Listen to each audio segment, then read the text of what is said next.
সম্মানিত ভিউয়ার্স, চলুন আমরা সবাই একসাথে ঈদগাহ মাঠে চলে যাই। হাঁটা দিলাম, রওনা দিলাম। পথের মধ্যে অনেক বন্ধু বান্ধব, আত্মীয় স্বজন, তাদের সাথে দেখা সাক্ষাৎ করতে করতে, কথা বলতে বলতে চলে গেলাম ঈদগাহ মাঠের পাশে। দেখুন খেলনা টেলনা সব কিছু উঠেছে। আমরা ছোটবেলায় এগুলো কিনতাম, এখন তো আর কেনার বয়স নাই। হাঁটি হাঁটি পা পা করে করে চলে গেলাম মাঠের পাশে।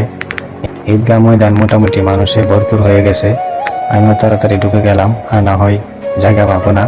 আমাদের ঈদগাহ মাঠে মানুষ সংকুলন হয় না, অনেক প্রচুর মানুষ হয়। এই যে বসে বসে একটু সামনে ক্যামেরা দিয়ে ভিডিও করলাম। এই যে আমার চাচা বসে আছে, আমিও মাঝে মধ্যে একটু একটু করে ভিডিও করে করে আপনাদের মাঝে তুলে ধরলাম আমাদের ঈদগাহ মাঠে দৃশ্যটা। অনেক ভালো লাগলো। আজকে আকাশ ওয়েদারটা খুব সুন্দর ছিল, তাই বসে বসে সবাই কথাগুলো শুনছিল, খুতবা শুনছিল।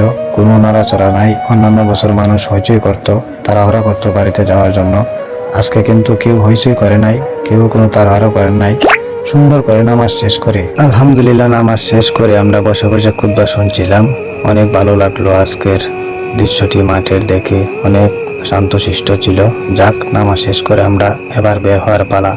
আমরা এখন আস্তে আস্তে বের হইতেছি, সবাই দাঁড়িয়ে গেছে বের হওয়ার জন্য। সবাইকে একটু বললাম, রাস্তা যেহেতু আমাদের চিকন, একটু আস্তে আস্তে হাঁটুন, এত তাড়াহুড়া করবেন না, যেহেতু ঈদুল ফিতরের নামাজ। আজকে তো আর ঈদুল ফিতর, এখন তো আর কুরবানি নয়, বাড়িতে গিয়ে কুরবানি করবেন। তাই তাড়াহুড়া না করে আস্তে আস্তে সুন্দর করে বের হন।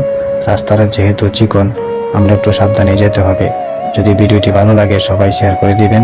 ভালো থাকবেন, সবার জন্য ভালোবাসা রইল। ঈদ মোবারক।